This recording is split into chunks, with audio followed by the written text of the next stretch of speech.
제인과의 복수 채널을 듣고 계신 어르신 여러분, 반갑습니다. 저는 보경이고 올해 66살입니다. 제가 곧 들려드릴 이야기는 동정을 바라는 것이 아니라 어머니였던 분들, 할머니였던 분들이 알아주셨으면 해서입니다. 어떤 아픔들은 우리가 일어나지 않으면 우리 자식과 손주들이 모두 짊어지게 될 수 있다는 것을요. 그날 밤, 저는 저녁 식사 후 설거지를 하고 있었는데 전화가 울렸어요. 모르는 번호라 받지 않으려 했지만 불길한 예감에 전화를 받았습니다. 상대방은 다급한 의사의 목소리였습니다. 혹시 동현이 가족분이신가요? 아이가 교통사고를 당해 인제대학교 백병원에서 응급치료 중입니다. 빨리 와주십시오. 저는 그만 접시를 떨어뜨렸고 심장이 조여왔어요. 제 손주, 외동손주, 겨우 6살인데 사고를 당했다니요? 저는 급히 얇은 겉옷만 걸치고 택시를 타고 병원으로 달려갔습니다. 병원에 도착하니 제 작은 손주가 응급실에 누워 있었고 머리는 붕대로 감겨 있고 마른 피가 옷에 묻어 있었습니다. 의사 선생님이 심각한 표정으로 나왔습니다. 아이의 출혈이 많습니다. 희귀 혈액형인 AB형입니다. 가족 중에 같은 혈액형이 있으신가요? 저는 아무 생각 없이 바로 말했습니다. 저 AB형입니다. 제가 수혈하겠습니다. 하지만 의사는 고개를 저었습니다. 연세가 있으시고 건강 상태가 약하셔서 젊은 분을 우선적으로 찾고 있습니다. 저는 곧바로 며느리 혜림에게 전화를 걸었습니다. 3번째 만에야 전화를 받더군요. 저는 소리쳤습니다. 동현이 사고 났어. 피가 급해. 병원으로 와. 그런데 그녀는 태연하게 말했습니다. 알겠어요. 그런데 제 피는 나중에 혹시 출산할 때 필요할 수도 있잖아요. 저는 망연자실했습니다. 내가 잘못 들었나 싶었죠. 뭐라고? 다시 말해봐. 저 무서워요. 주사도 무섭고 불안장애가 있어서 의사가 수혈하지 말라고 했어요. 내 아이가 저기서 죽어갈지도 모르는데 엄마 맞아? 진정하세요. 저 못 가요. 그리고 전화를 끊었습니다. 저는 병원 복도 한가운데서 손발이 얼어붙었습니다. 세상에 이런 엄마가 또 있을까 싶었습니다. 저는 의사에게 단호하게 말했습니다. 제가 서명할게요. 제가 수혈하겠습니다. 손주를 죽게 둘 수 없어요. 저는 침대에 누워 바늘을 꽂고 제 피가 한 방울 한 방울 손주에게 전해지는 걸 보았습니다. 천장이 빙빙 도는 걸 보면서 마음이 깊은 구렁텅이로 떨어지는 느낌이었습니다. 저는 혼잣말로 중얼거렸어요. 얘야, 할머니가 여기 있어. 할머니 두고 가지 마. 내 엄마 아빠처럼 되지 마. 수혈은 1시간 가까이 이어졌고 정신을 차리니 의사가 손주가 안정됐다고 했습니다. 저는 벌떡 일어나 손주를 보러 가고 싶었지만 온몸에 힘이 빠져 꼼짝할 수 없었습니다. 그날 밤 저는 보호자용 병실에서 혼자 잤습니다. 태현, 제 아들은 안부 한 통 없었고 혜림에게서도 사과 한마디 없었습니다. 조용한 핸드폰과 아픈 심장만이 남아 있었습니다. 다음 날 아침, 저는 힘겹게 손주를 보러 갔습니다. 아직도 의식이 없었습니다. 저는 손주의 머리를 쓰다듬으며 다짐했습니다. 내가 다시는 너를 다치게 하는 사람 없게 할게. 그때 간호사가 들어와 조용히 말했습니다. 보경 할머니, 어떤 여자가 밥을 두고 갔어요. 문 앞에 놓고 갔습니다. 밖에 나가보니 혜림이 멀리서 명품 가방을 들고 화장한 얼굴로 서 있었습니다. 손에는 플라스틱 도시락이 들려 있었죠. 저는 다가가서 단도직입적으로 물었습니다. 왔냐? 혜림은 입술을 꾹 다물고 말했습니다. 그냥 상황 보러 왔어요. 상황. 내 아들이 죽을 뻔했어. 내가 피를 수혈했어. 내가 66인데 내가 스파에서 네일아트 받을 때 내가 피를 주고 있었다고 그녀는 짜증을 내며 말했습니다. 저도 제 건강이 중요해요. 왜 엄마는 항상 제가 잘못했다고 생각하세요? 저는 그녀를 손가락으로 가리키며 단호하게 말했습니다. 내가 전화를 끊는 순간 넌 내 며느리가 아니야. 넌 동연히 엄마 자격이 없어. 해림은 비웃듯 웃었습니다. 엄마가 뭔데 날 판단해? 저는 뒤돌아가며 말했습니다. 내일이면 내가 알게 될 거다. 그날 오후 저는 변호사를 불러 태현과 해림 명의의 모든 재산을 회수했습니다. 그들이 살던 집도 제 명의였기에 다른 사람에게 명예 이전 서류에 서명했습니다. 모든 것을 정리했습니다. 밤새 한숨도 자지 못하고 아침이 밝기만을 기다렸습니다. 다음 날 새벽, 저는 제 집으로 돌아갔습니다. 그 집은 제 명의로 태현과 해림이 결혼 후 쭉 살던 곳이었습니다. 저는 대문을 밀고 들어가 한 걸음 한 걸음 바닥을 밟으며 거실로 갔습니다. 태현이 방에서 나왔는데 머리는 헝클어지고 핸드폰을 들고 하품하다가 저를 봤습니다. 그는 놀라며 엄마? 언제 오셨어요? 라고 물었습니다. 저는 바로 대답하지 않고 거실에 앉아 차가운 목소리로 말했습니다. 내 마누라 불러와. 할 말 있다. 태현이 당황해서 무슨 일이에요? 엄마? 라고 하자 마누라 불러와. 2번 말 안 한다. 잠시 후 해림이 잠옷을 입고 머리도 안 빗은 채 나왔습니다. 저를 보더니 비웃으며 말했습니다. 일찍 오셨네요. 미리 말씀이라도 해주시지. 저는 그녀를 위아래로 훑어보고 천천히 테이블 위에 서류 뭉치를 올렸습니다. 이건 너희 둘과 공동 명의로 돼 있던 재산 회수 서류다. 이 집, 적금, 상속권, 다 너희 이름에서 지웠다. 오늘 오후 변호사가 와서 마지막 서명할 거다. 해림은 얼굴이 굳었습니다. 엄마, 지금 무슨 말씀 하시는 거예요? 저는 종이에서 눈을 떼지 않고 말했습니다. 나는 내 핏줄을 버리는 사람을 더 이상 내 위에 두지 않을 거다. 태현이 다급하게 말했습니다. 엄마, 진정하시고 천천히 얘기해요. 어제는 제가 회의 중이라 전화를 못 받았어요. 죄송해요. 저는 말을 끊었습니다. 전화 때문이 아니다. 너희는 마음이 없는 거다. 아이가 죽을 뻔했는데 내 마누라는 주사가 무섭다고 변명하고 넌 밤새 연락 한 번 없더라. 해림이 끼어들었습니다. 엄마, 저도 스트레스가 많아요. 빈혈도 있었고 저도 쓰러지면 누가 저를 돌봐줘요. 저는 탁자를 쾅 내리쳤습니다. 소리가 번개처럼 울렸습니다. 넌 이제부터 이 집 며느리가 아니니까 그런 걱정할 필요 없어. 태현이 놀라서 엄마, 라고 했습니다. 저는 일어나 대문을 가리키며 말했습니다. 이 집은 내가 회수했다. 너희는 24시간 안에 짐 싸서 나가라. 안 나가면 경찰 부른다. 협박 아니다. 해림이 눈을 부릅뜨고 입술이 떨린다. 엄마가 이렇게 하면 우리더러 길거리로 나가라는 거야? 엄마 그렇게 잔인해? 나는 아이의 눈을 똑바로 바라봤다.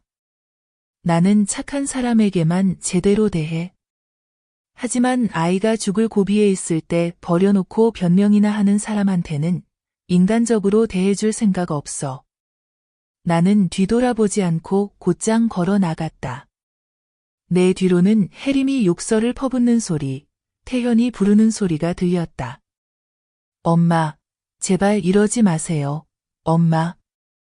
그날 저녁 나는 사람을 시켜 집 열쇠를 바꿨다.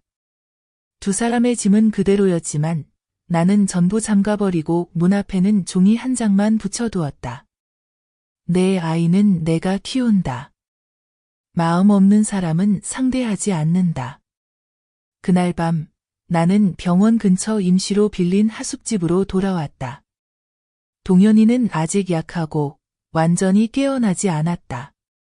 나는 침대 곁에 앉아 아이의 작은 손이 내 손가락을 느슨하게 잡고 있는 모습을 바라봤다.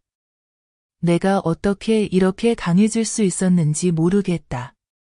하지만 나는 안다.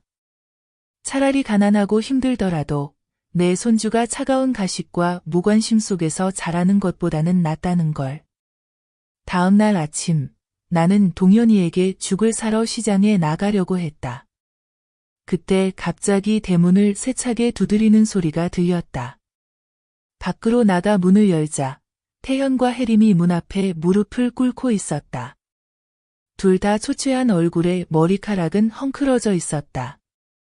태현이 빨갛게 충혈된 눈으로 나를 바라봤다. 엄마, 제발 우리 좀 용서해 주세요. 엄마.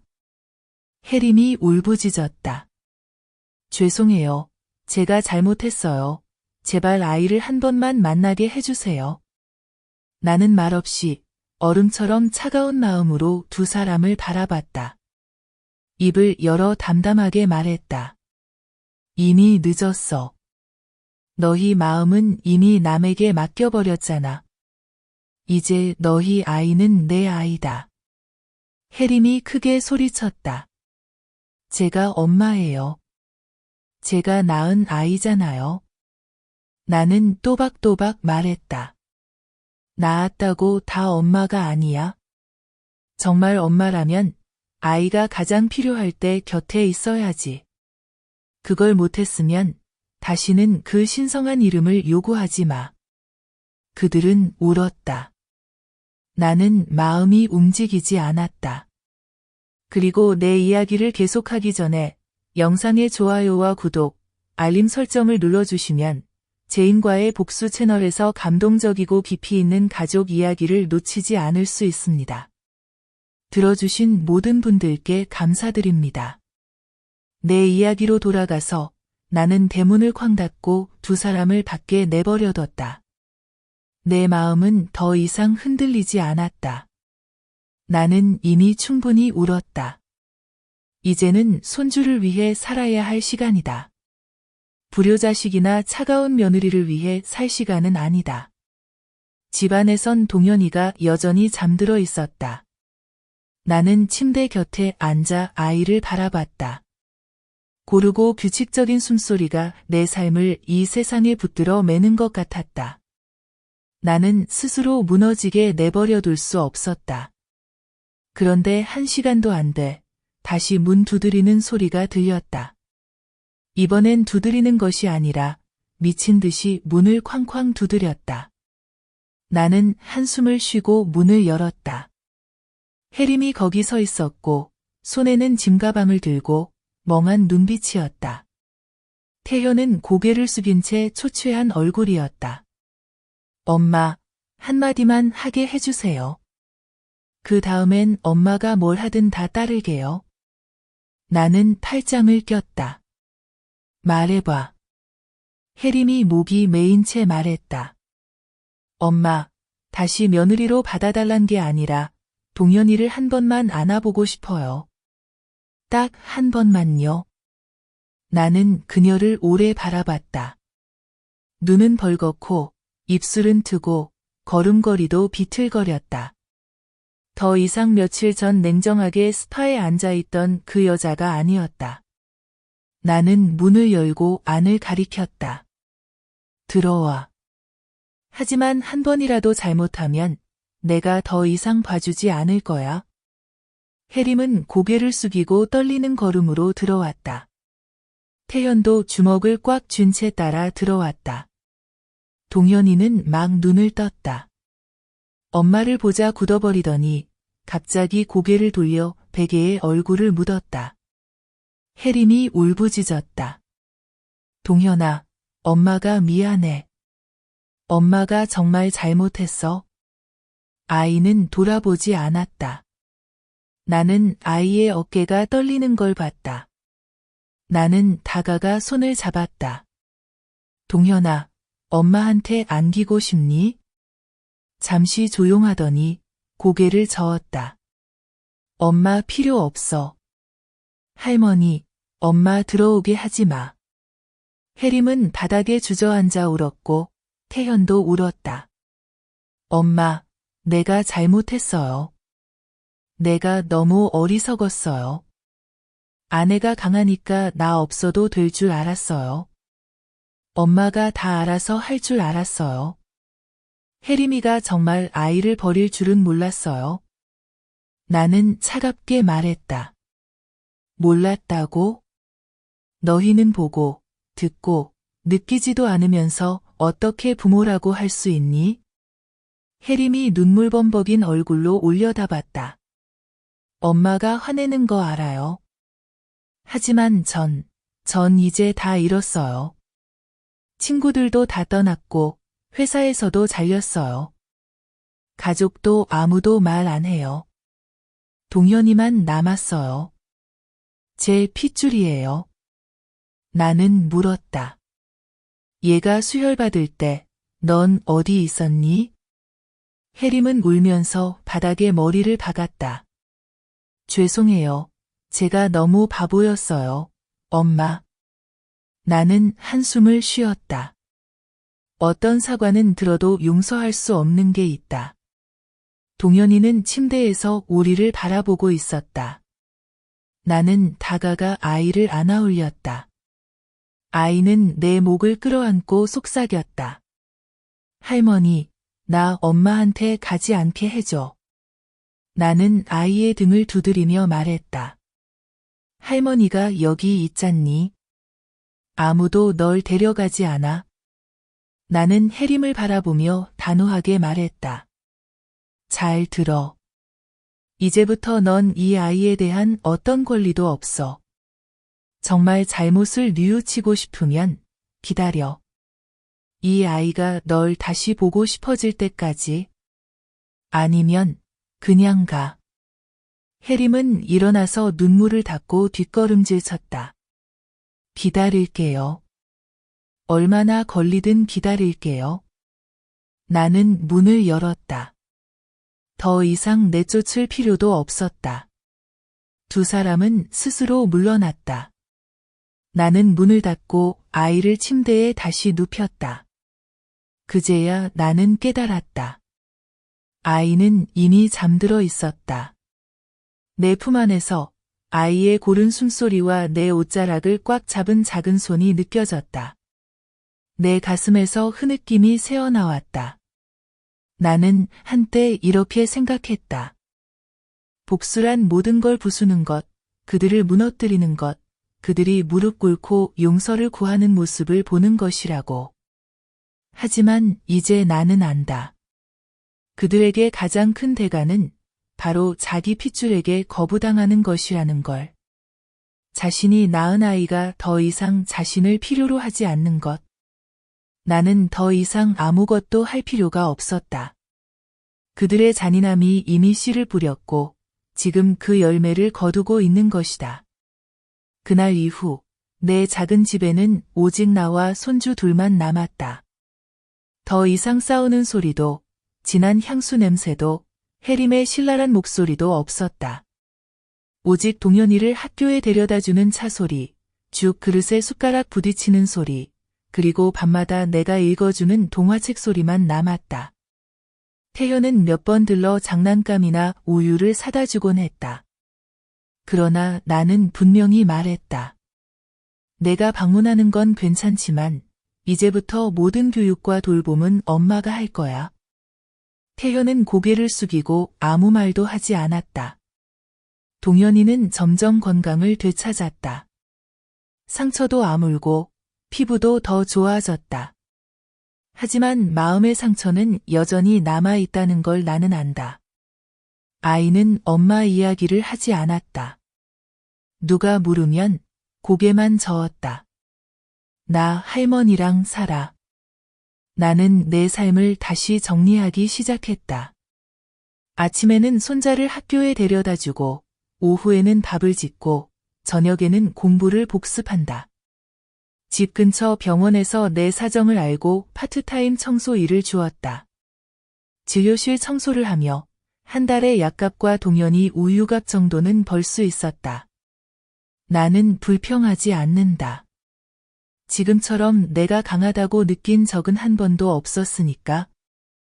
어느 날 동연이의 침실을 청소하다가 오래된 고민형이 다리가 찢어진 것을 발견했다. 꿰매려고 집어들었는데 안에 뭔가 딱딱한 것이 있었다. 꺼내보니 아이들 장난감에 붙이는 작은 녹음기였다. 호기심에 틀어보니 아이 목소리가 아니라 어른 목소리가 흘러나왔다. 차라리 없어졌으면 좋겠어.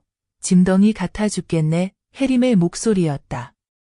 나는 그 자리에서 얼어붙었다. 이어서 태현의 목소리가 작지만 또렷하게 들렸다. 그런 말 좀 그만해라. 내가 엄마 맞아. 혜림이 비웃듯 말했다. 내가 낳고 싶어서 낳았냐? 저 늙은이가 애 지우지 말라고 해서 낳은 거지. 이제 와서 고생만 하고 나는 멍해졌다. 심장이 조여드는 것 같았다. 녹음기를 몇 번이고 다시 들었다. 분명했다. 그건 다름 아닌 엄마의 입에서 나온 저주였다. 너무나도 어디를 가든 항상 앞뒤를 살핀다. 나는 예감이 든다. 혜림은 아직 끝나지 않았다. 어느 날 나는 동연이 다니는 학교 근처에 낯선 사람이 서 있는 것을 봤다. 얼굴도 익숙하지 않았다. 내가 다가가자 그는 아주 빠르게 돌아서 오토바이에 올라타고 달아났다. 나는 경찰에 신고했다. 동시에 나는 더 준비를 했다. 집 주변에 미니 카메라를 설치하고 이웃들에게 주의해달라고 당부했다. 태현이 퇴원해서 나와 함께 살며 아이를 돌보는 걸 도왔다. 그는 말이 적었지만 나는 그의 눈에서 변화가 있음을 느꼈다. 더 이상 예전의 무기력한 아들이 아니었다. 그는 요리를 배우기 시작했고 동현을 학교에 데려다주고 우유를 타주고 글자를 가르쳤다. 어떤 밤에는 나는 두 부자를 바라보며 마음이 한결 누그러졌다. 하지만 바로 그때 내 머릿속에 한 가지 생각이 떠올랐다. 만약 혜림이 다시 돌아와 양육권을 요구한다면 나는 더 이상 동현을 빼앗기지 않을 것이다. 나는 변호사에게 다시 전화해 약속을 잡았다. 나는 솔직하게 말했다. 저는 손자의 양육권을 영구적으로 갖고 싶습니다. 친모와 완전히 분리하고 싶어요. 변호사는 잠시 침묵하다가 물었다. 증거가 충분합니까? 나는 고민형 속 녹음기, 병원 기록 복사본, 태현이 폭행당한 사진, 혜림이 태현에게 보낸 협박 문자, 그리고 태현의 진술서를 책상 위에 올려놓았다. 변호사는 고개를 끄덕였다. 좋아요. 소장을 작성하겠습니다. 나는 덧붙였다. 나는 남의 험담을 하고 싶지 않아요. 하지만 내 손자가 독한 말과 위선적인 손길 속에서 자라게 두지 않을 겁니다. 법적 싸움이 곧 시작될 참이었다. 내가 소송을 제기한 지 일주일도 안 되어 혜림이 맞소송을 제기했다. 그녀는 양육권을 요구하며 시어머니와 아이 아버지가 친모의 권리를 방해하고 혈연 관계를 침해했다고 주장했다. 나는 법원에서 통지서를 받고 냉소적으로 웃었다. 그녀는 정말 두려움을 모르는구나. 나를 더러운 싸움에 끌어들이려는 건가? 좋아, 끝까지 해보자. 내 변호사는 말했다. 마음의 준비를 하세요. 상대방도 경험 많은 변호사가 있습니다. 나는 고개를 끄덕였다. 나는 경험이 많지 않아도 괜찮아요. 나에게는 정의와 증거가 있습니다. 첫 재판 당일, 혜림은 최대한 꾸민 듯한 모습으로 법정에 들어왔다. 머리는 단정히 올려 묶고 흰 셔츠를 입었으며 서류가 든 가방을 들고 마치 가족을 잃은 듯 슬픈 얼굴을 하고 있었다. 예전에 그녀가 벌인 짓을 직접 보지 않았다면 나도 속을 뻔했다. 판사는 양측의 진술을 요구했다. 나는 분명히 말했다. 피고 혜림은 친모이지만 아이가 생사의 기로에 있을 때 수혈을 거부했습니다. 이후 아이 아버지를 협박하고 유해한 녹음 파일을 유포해 아이에게 심리적 상처를 입혔습니다. 나는 녹음 파일, 동현의 심리진단서, 경미한 불안장애, 태현의 폭행 사진과 증거를 제출했다. 해림의 변호사가 벌떡 일어나 반박했다. 이는 사적인 정보이며 개인 침해라고 했다. 판사는 조용히 하라고 한 뒤 해림에게 물었다. 아이 퇴원 후 한 번이라도 찾아간 적 있습니까? 해림은 작게 대답했다. 아니요. 시어머니가 못 오게 해서요. 나는 참지 못하고 냉소적으로 웃었다. 금지? 진심이라면 누가 막을 수 있나요? 무릎 꿇고 울며 왔을 때 아이가 당신을 보고 고개를 돌렸잖아요. 왜 그건 말하지 않죠? 법정은 조용해졌다. 판사가 다시 물었다. 안정적인 직업이 있습니까? 수입은요? 해림은 작게 대답했다. 3개월 전부터 쉬고 있습니다. 구직 중이에요. 나는 그녀가 비윤리적 행동으로 해고된 기록을 복사해 제출했다. 많은 설명이 필요 없었다. 법원도 다 이해했다. 재판 말미, 판사는 재판을 잠정 연기하고 양측의 생활 환경을 추가 조사하기로 했다. 나는 그 어느 때보다도 마음이 차분했다. 내가 정의 편에 있다는 걸 알았기 때문이다. 하지만 해림은 멈추지 않았다. 어느 날 아침, 내가 동현을 학교에 데려다 주는데 그녀가 교문 앞에서 기다리고 있었다. 그녀는 무릎을 꿇고 두 팔을 벌렸다. 동현아, 엄마야. 엄마가 한 번만 안아보자. 동현은 놀라서 내 뒤에 숨었다. 나는 팔을 벌려 아이를 보호했다. 그녀가 다가오려 했지만 학교 경비가 제지했다. 그날 밤 나는 동현이 방구석에 앉아 베개를 안고 창백한 얼굴로 있는 것을 봤다. 나는 물었다. 왜 그래? 아이가 말했다. 이제 엄마가 싫어요. 엄마가 날 보면 무서워요. 나는 아이를 꼭 안으며 말했다. 할머니가 여기 있잖아. 이제 아무도 널 무섭게 하지 않을 거야. 나는 그날 밤 바로 변호사에게 전화했다. 그녀가 선을 넘었어요. 사건을 빨리 진행해 주세요. 내 손자가 이렇게 매일 두려움 속에 살게 둘 수 없어요. 변호사는 동의했고 서류는 신속히 상부로 전달됐다. 나는 마지막 싸움이 다가오고 있음을 알았다. 그리고 나는 흔들리지 않을 것이다. 어느 아침 나는 법원에서 전화를 받았다. 내일 마지막 재판이 있으니 정시에 출석해 주세요. 나는 전화를 끊고 이상하리만치 평온했다. 더 이상 긴장도 분노도 없었다. 왜냐하면 나는 모든 증거와 흔들림 없는 마음으로 끝까지 왔음을 알았기 때문이다. 나는 동현이 첫 등교날 입었던 옷을 꿰매며 앉아 있었다. 손이 떨렸지만 바늘질 하나하나는 단단했다. 나는 부유하지도 학식이 높지도 않지만 옳고 그름은 분명히 알고 있다. 다음 날 아침 나는 가장 단정한 옷을 입고 나무 비녀를 꽂고 잘 정리된 서류 가방을 들었다. 태현이 옆에서 내 어깨를 꼭 안았다. 그는 조용히 말했다. 엄마, 죄송해요. 엄마께 너무 많은 짐을 지게 했어요. 나는 고개를 저었다. 내가 지금까지 살 수 있었던 건 내 아이 덕분이지, 내 덕분은 아니야. 그날 아침 법원은 내가 생각한 것보다 더 많은 사람들로 붐볐다. 해림이 먼저 도착했다. 이제는 화장도, 치장도 없이 소박한 옷차림이었다. 그러나 눈빛만큼은 여전히 계산적이었다. 그녀의 변호사가 몇 가지 서류를 추가로 제출했으나 나는 쳐다보지도 않았다. 재판이 시작됐다. 판사는 서류를 훑어본 뒤 해림에게 물었다. 판결 전 하고 싶은 말이 있습니까? 해림은 피곤한 목소리로 일어섰다. 저는 엄마입니다. 제가 낳은 아이입니다.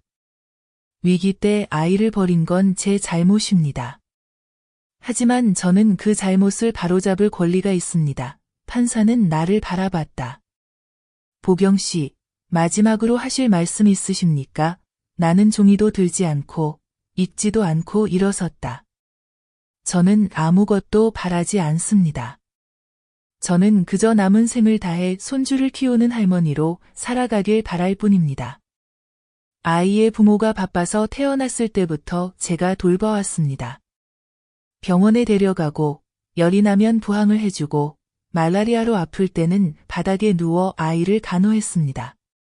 그리고 손주가 응급실에서 피를 흘리며 누워있을 때 제가 직접 피를 나눠주었습니다. 그건 아이의 엄마가 아니었습니다. 저는 해림을 바라보며 담담하게 말했습니다. 나는 너를 미워하지 않는다. 하지만 너에게 내 손주를 맡길 수는 없다. 모성애는 출생신고서에 있는 게 아니라 내가 하는 모든 행동, 그리고 하지 않은 행동에 있다. 판사는 고개를 끄덕였고 아무도 반박하지 않았으며 추가 질문도 없었습니다. 10분 후 법원은 판결을 내렸습니다. 동현 양육권과 후견권을 보경 할머니에게 전부 위임한다. 어머니 해림은 후견인에 서면 동의 없이는 자녀를 만날 수 없다. 해림은 울음을 터뜨렸지만 저는 그렇지 않았습니다. 저는 그저 태현의 손을 잡고 조용히 앉아 있었습니다. 처음으로 아이가 눈물을 흘리는 것을 봤습니다. 그건 패배 때문이 아니라 용서받았기 때문이었습니다. 재판이 끝난 뒤 해림이 달려와 저를 정문에서 막아섰습니다. 한 번만, 단 한 번만 아이를 만나게 해주세요. 저는 그녀를 오래 바라보다가 말했습니다. 내 아이가 한밤중에 깨어나 엄마를 무서워하며 찾을 때 너는 어디 있었니? 학교 앞에서 널 보고 방 안 구석에서 떨고 있을 때 너는 어디 있었니? 해림은 대답하지 않았고 그저 침묵했습니다. 저는 뒤돌아보지 않고 곧장 걸어갔습니다. 그날 밤 저는 동현 곁에 앉아 동화를 들려주었습니다. 아이는 제 품에서 잠들었고 저는 실내 속에서 평온히 잠들었습니다. 제 인생에서 가장 소중한 것을 되찾았다는 걸 알았으니까요. 재판 이후로 제 삶은 점차 제자리로 돌아왔습니다. 더 이상 협박 전화도 학교 앞에서 몰래 숨어 있는 사람도 없었습니다. 저는 여전히 예전 습관을 유지했습니다. 아침엔 동현을 학교에 데려다주고 점심엔 밥을 짓고 저녁엔 글자를 가르쳤습니다.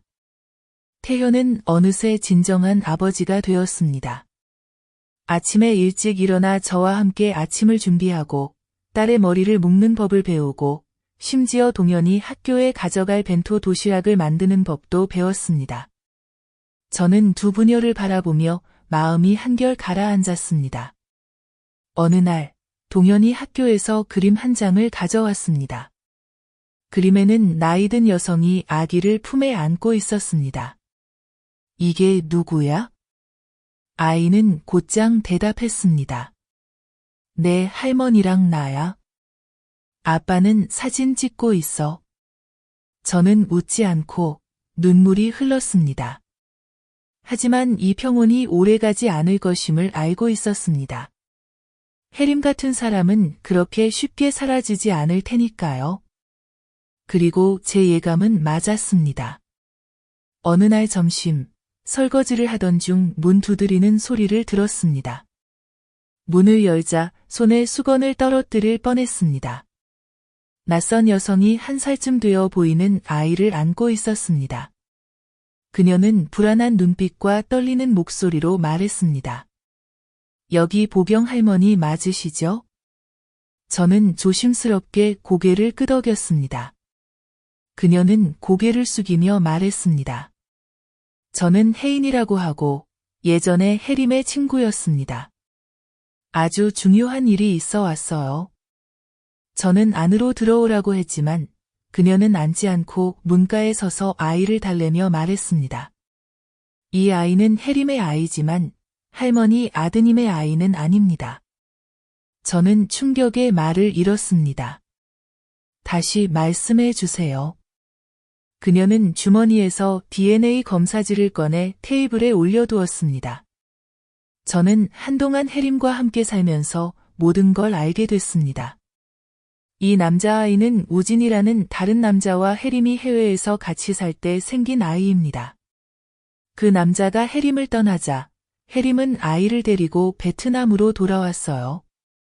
저는 손을 떨며 서류를 들었습니다. 분명히 적혀 있었습니다. 응옌민 태현과 혈연관계 없음. 혜인은 말을 이었습니다. 혜림은 지금 궁지에 몰려 곧 다시 해외로 나갈 예정입니다. 이 아이를 두고 갈 생각이에요. 저는 차마 그럴 수 없어 이렇게 할머니를 찾아왔습니다. 할머니만이 올바른 선택을 할 수 있다고 믿어서요. 저는 혜인의 품에 안긴 아이를 바라보았습니다. 아이는 울지 않고 그저 까만 눈으로 저를 바라봤습니다. 이름이 뭐니? 혜인이 대답했습니다. 혜림은 시우라고 불러요. 저는 쭈그려 앉아 손을 내밀었습니다. 아이는 두려워하지 않고 제 옷자락을 꼭 잡았습니다. 목이 메었습니다. 혜인은 조용히 떠났고 저는 시우를 안고 집에 들어가 우유를 먹이고 재웠습니다. 그날 밤 저는 태현에게 모든 이야기를 들려주었습니다. 아이는 잠시 조용히 있다가 물었습니다. 그럼 이 아이는 우리 가족과 아무 관련 없는 거죠? 저는 고개를 끄덕였습니다. 태현은 한숨을 쉬었습니다.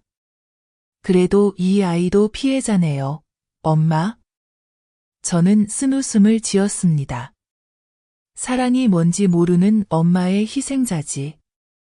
우리는 시우를 임시로 맡기로 하고 즉시 동네 행정기관에 신고하기로 했습니다. 저는 또 한 아이를 키울 수 있을지 확신할 수 없었지만 한 가지는 분명했습니다. 결코 이 무고한 아이가 다시는 그 친엄마의 손에 넘어가게 하지 않겠다고. 시우는 동현 옆에서 평온히 잠들었습니다. 두 아이, 두 운명. 그리고 두 작은 심장을 어깨에 짊어진 한 노파. 저는 힘들지 않았습니다. 오히려 살아갈 또 다른 이유가 생겼음을 느꼈습니다. 다음 날, 저는 시우를 데리고 동사무소에 가서 정식으로 신고했습니다. 혜인이 준 DNA 검사서 등 모든 서류를 제출하고 담당자는 서류를 확인한 뒤 며칠 후 다시 오라고 했습니다. 임시보호자 등록 절차를 안내해 주었습니다. 돌아오는 길, 저는 제 품에서 곤히 잠든 시우를 바라봤습니다. 혼잣말로 중얼거렸습니다. 아무도 데려가지 않으면 할머니가 데려갈게. 집에 도착하자 동현이 뛰어나와 시우를 보고 물었습니다. 이게 누구야, 할머니? 내 동생이란다. 아이는 저와 시우를 번갈아 보더니 고개를 끄덕였습니다. 그럼 난 이제 형이네? 저는 웃으며 눈물을 감추지 못했습니다. 그 후로도 두 아이를 돌보느라 정신없는 나날이 이어졌습니다. 시우는 점점 저에게 익숙해져 아침마다 저를 찾아와 안아달라고 했습니다. 동현도 겨우 6살이지만 양보할 줄 알고 기저귀를 갈아주고 우유를 타주고 심지어 제가 가르쳐준 동요로 시우를 재우기도 했습니다. 태현 역시 놀랍게도 금방 적응했습니다. 나무로 아기 요람을 만들고 장난감을 사고 기저귀 가는 법도 배웠습니다. 어느 날 저는 태현에게 물었습니다. 남의 아이를 키우는 게 이상하지 않니? 아이는 짧게 대답했습니다. 엄마가 할 수 있는데 내가 왜 못해요? 그 한마디에 저는 더 이상 외롭지 않음을 느꼈습니다. 하지만 혜림은 오래 조용하지 않았습니다. 어느 날 오후 뒷마당에서 빨래를 하고 있는데 태현이 뛰어와 말했습니다. 엄마, 혜림이 왔어요. 지금 대문 앞에 있어요. 저는 손을 닫고 밖으로 나갔습니다. 해림은 그 자리에 서 있었다. 머리는 헝클어지고 눈은 퀭하며 옷차림은 거지꼴이었다. 그녀는 소리쳤다. 내 아이 어디 있어? 내 아이 돌려줘. 나는 팔짱을 끼고 쇠문 뒤에 서 있었다. 내가 그걸 아이라고 부를 자격이 있니? 해림은 크게 울었다. 내가 낳은 애야. 당신이 그 애를 가질 권리 없어. 나는 문을 열고 밖으로 나가 그녀의 눈을 똑바로 바라보며 말했다. 나는 의지할 곳 없는 아이를 지키고 있을 뿐이야. 나는 내 것 아무것도 빼앗지 않았다. 내가 그 애를 버린 거잖아. 그녀는 비틀거리며 다가왔지만 태현이 나서서 막았다. 해림, 그만해. 돌아가. 우리 엄마는 너한테 아무 빚도 없어. 해림은 태현을 마치 처음 보는 사람인 듯 바라보았다. 그러다 갑자기 주머니에서 종이 한 장을 꺼내 흔들었다. 이게 출생신고야. 내가 합법적인 엄마야. 당신을 고소할 거야. 나는 떨지 않았다. 한 글자 한 글자 또박또박 말했다. 그럼 법정에서 만나자. 하지만 증인도 데려오고 내가 그 아이를 버리겠다고 말한 녹음 파일도 잊지 말고 챙겨와. 해림은 말문이 막혔다. 종이가 그녀 손에서 떨어져 내 발밑에 굴렀다. 나는 몸을 숙여 종이를 주워 가지려니 접어 그녀 손에 쥐어 주었다. 내 아이가 엄마 때문에 부끄러워하게 만들지 마. 해림은 뒤돌아서 아무 말 없이 떠났다. 그날 밤 동현이 나를 안고 잠들었고 시우는 내 품에 쏙 들어와 있었다. 나는 두 아이 사이에 앉아 마음이 벅차면서도 무거웠다.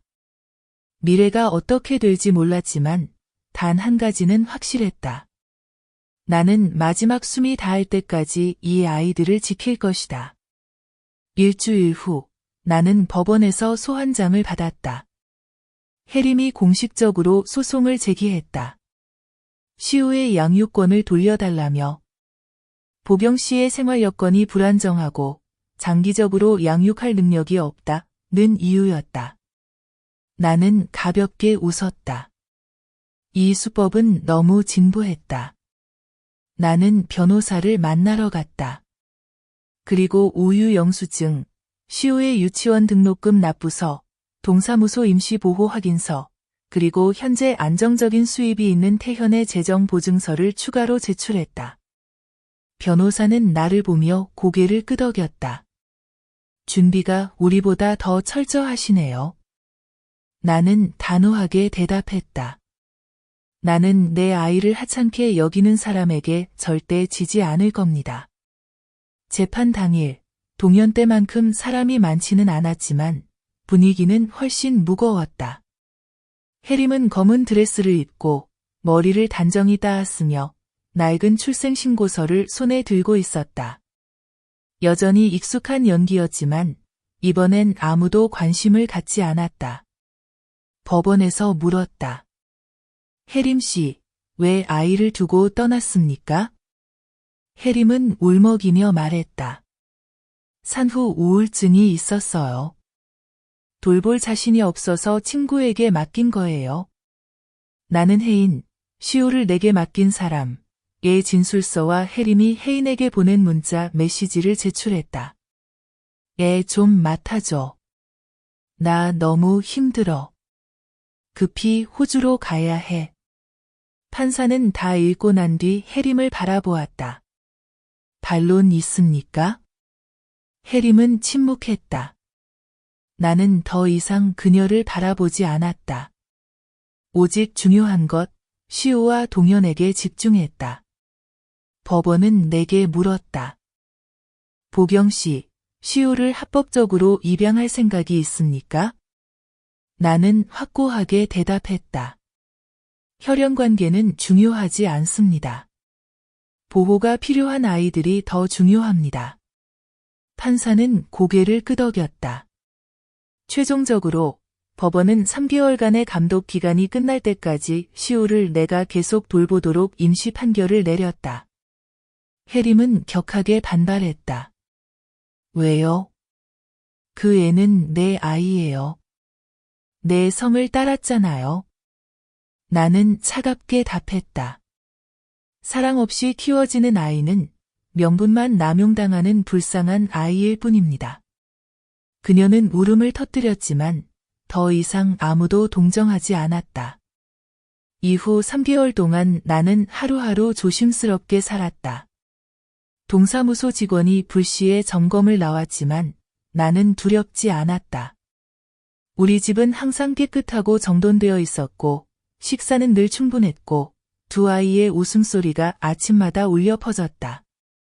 어느 날 집을 치우고 있는데 혜인에게서 급한 전화가 왔다. 아줌마, 해림이 가짜 서류로 해외로 나가려고 해요. 나는 즉시 경찰에 신고했다. 이틀도 안 되어 해림이 공항에서 가짜 여권과 비자를 소지한 채 체포됐다는 소식이 전해졌다. 그녀는 얼버무렸지만 증거가 명확했다. 그 소식을 들었을 때 나는 기쁘지 않았다. 그저 안도의 한숨만 내쉬었다. 마치 가슴을 짓누르던 큰 돌덩이를 내려놓은 것처럼. 나는 블록 쌓기를 하고 있는 두 아이를 바라보며 속으로 중얼거렸다. 이제 괜찮아. 이제 너희는 안전해. 그날 밤 나는 금고에서 두 통의 적금 통장을 꺼냈다. 하나는 동현, 하나는 시우 몫이었다. 그리고 조용히 두 아이의 이름을 입양 신청서에 적었다. 내가 이 아이들을 소유하고 싶어서가 아니라 이제 더 이상 이 아이들이 누구에게도 빼앗기지 않기를 바랐기 때문이다. 한 달 후 나는 법무부에서 공식 입양 심사가 최종 단계로 넘어갔다는 초청장을 받았다. 모든 일이 이렇게 빨리 진행될 줄 몰랐다. 편지를 들고 손이 떨렸다. 평생을 싸워도 도달하지 못할 줄 알았던 순간이었다. 그날 밤 나는 소박한 저녁상을 차렸다. 화려한 파티는 아니지만 평소보다 더 풍성한 밥상에 동현이 좋아하는 닭무침, 시우를 위한 새우죽도 준비했다. 태현이 밥을 푸며 울먹이며 웃었다. 이제 우리 애들 진짜 엄마 자식 됐네? 나는 고개를 끄덕였지만 속으론 아직 안심할 수 없었다.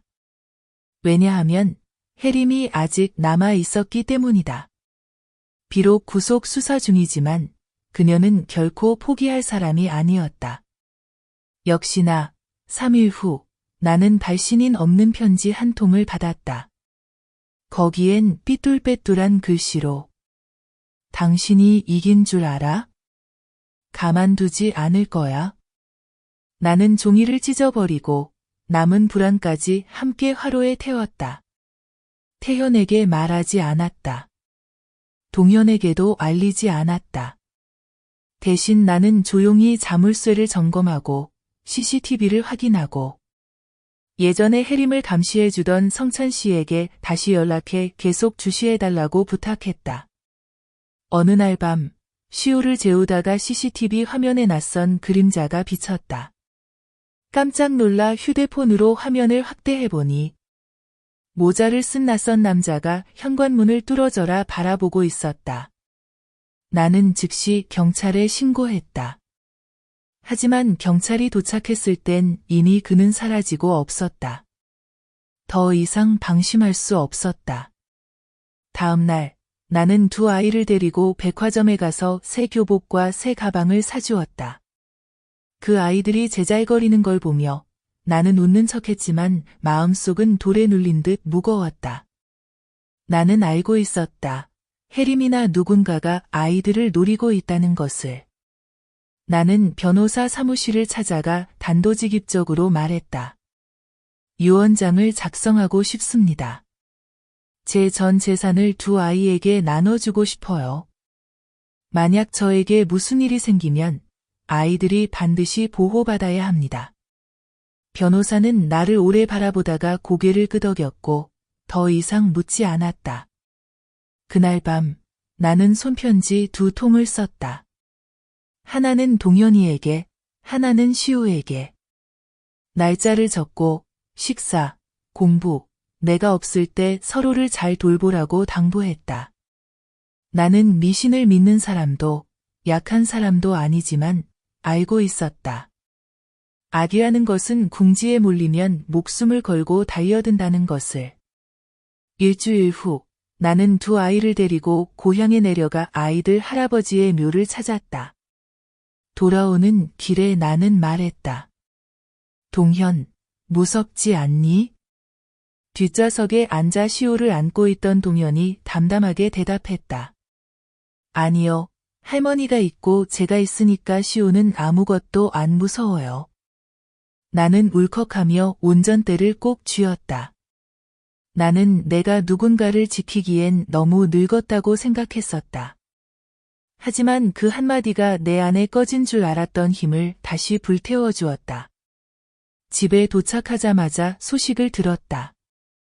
혜림이 정식 구치소로 이감되어 위조 서류 사용과 사기 혐의로 재판을 준비 중이라는 소식이었다. 나는 나무 의자에 앉아 따뜻한 연꽃차를 한 잔 따랐다. 연꽃차 향이 은은하게 퍼졌다. 나는 눈을 감고 내일을 생각했다. 내가 낳지 않았지만 내 생명으로 사랑하기로 선택한 2 아이의 법적 엄마가 되는 날, 내일, 나는 마지막 심사실에 들어갈 것이다. 그리고 나는 정식이라는 2 글자를 갖고 나오게 될 것이다. 운명의 그 아침, 나는 결혼식 때부터 간직해온 유일한 남색 아오자이를 입었다. 예뻐서가 아니라 지난 시절의 마지막 추억을 품고 새로운 삶의 장으로 나아가고 싶어서였다. 나는 동현의 손을 잡고 태현이 시우를 안고 우리 3사람은 많은 이들의 호기심 어린 시선을 받으며 조용히 법무국으로 들어갔다. 여든이 다 되어가는 백발이 성성한 할머니가 한 아이의 손을 잡고 또 한 아이를 안고 있으니 사람들은 쳐다봤지만 나는 신경 쓰지 않았다. 작고 아늑한 사무실.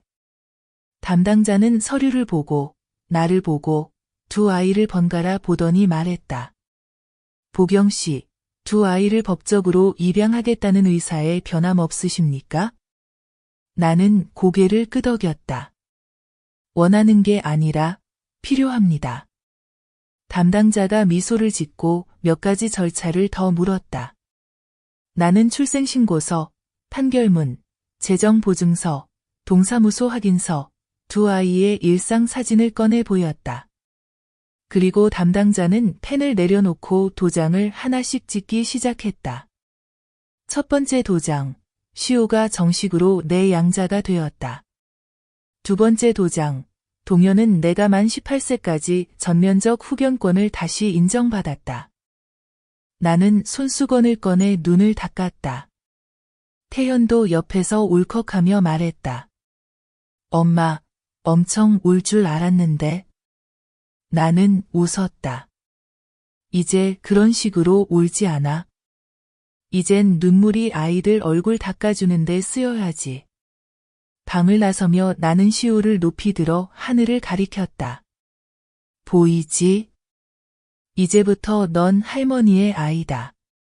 시우는 깔깔 웃었고 동현은 내 옷을 잡았다. 그럼 이제부터 난 친손자야, 할머니?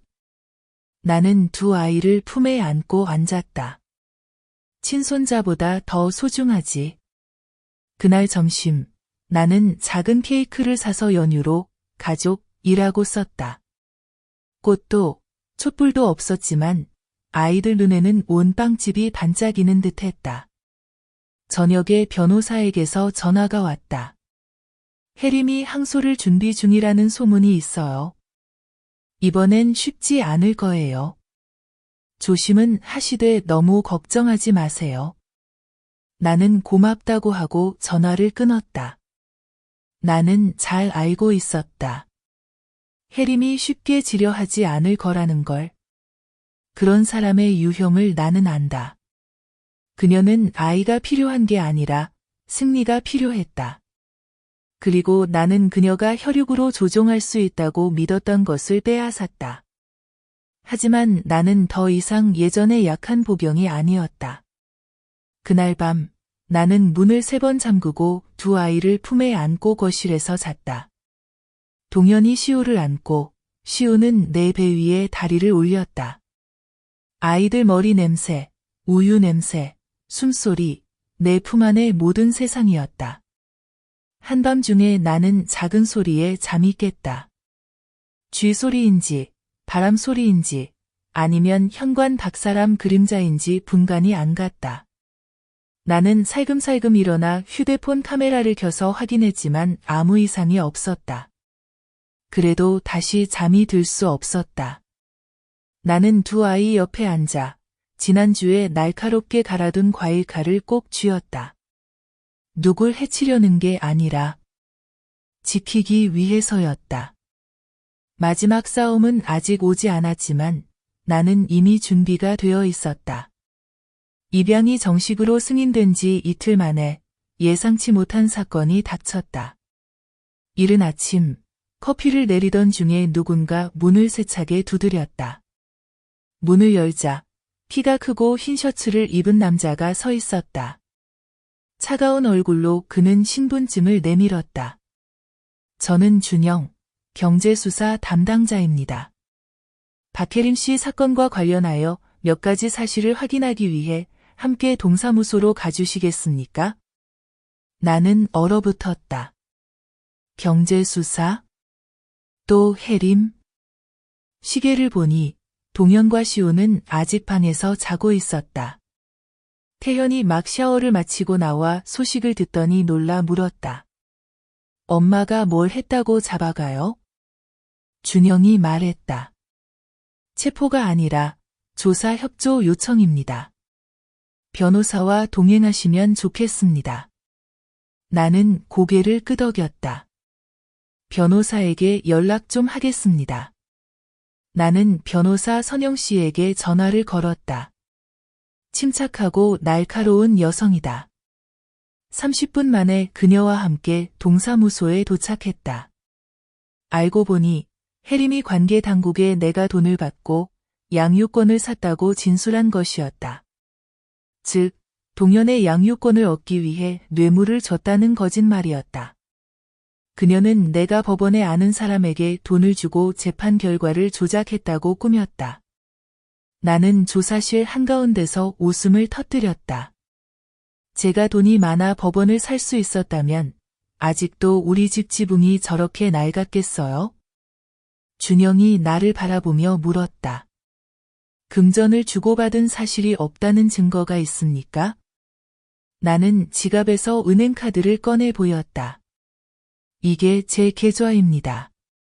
3년간 거래 내역은 분유값, 학비 송금뿐이고 이상한 돈이 들어온 적 없습니다. 감사팀에서 확인할 수 있습니다.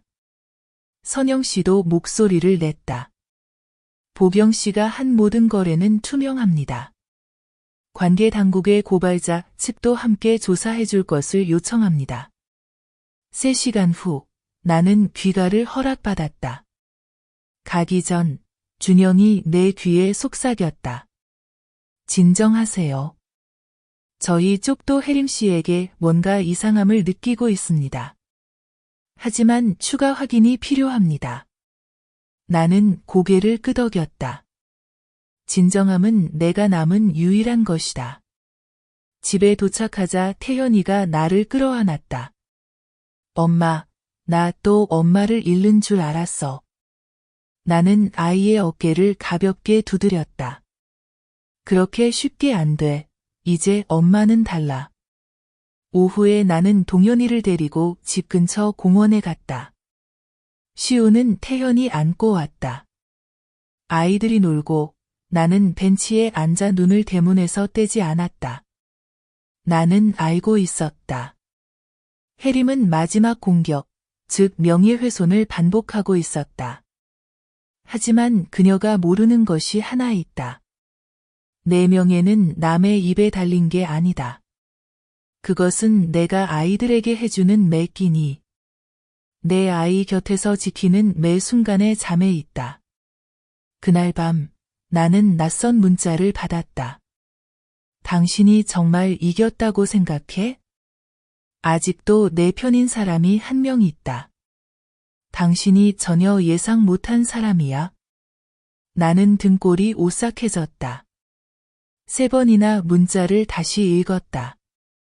그리고 변호사에게 전화했다. 선영 씨, 내부에 매수된 사람이 있는 것 같아요.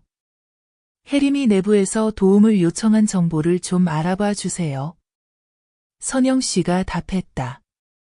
이 사건을 담당했던 법원 서기가 의심스러워요. 확인해 볼게요. 나는 전화를 끊고 벽에 기대 앉았다. 이번 싸움은 단순한 재판이 아니다. 거미줄이다. 그리고 나는 몰린 먹잇감이다. 하지만 두렵지 않다. 나는 예전의 보경이 아니다. 사흘 뒤, 선영 씨가 평소보다 더 엄중한 목소리로 전화를 했다. 보경 씨, 큰 일 났어요. 법원 서기 기범 씨, 혜림 사건을 담당했던 그 사람. 예전에 혜림과 개인적으로 관계가 있었어요. 혜림이 그 사람의 옛 여자친구였대요. 나는 망연자실했다. 그럼 내가 해온 모든 게 무효가 되는 건가요? 선영 씨가 한숨을 쉬었다. 아니요. 판결은 모두 서류와 재판부 합의에 근거했으니 괜찮아요. 하지만 혜림이 그 관계를 이용해 보경이 연줄로 이긴다는 허위 소문을 퍼뜨리고 있어요. 목적은 당신의 신뢰를 무너뜨려 수사 대상으로 몰아가려는 거예요. 나는 마당 앞 나무 의자에 앉아 두 손을 무릎에 올렸다. 더는 잃을 게 없는 기분이었다. 그때 동현이가 집에서 뛰어나왔다. 할머니, 종이학 접었어요. 나는 고개를 들었다.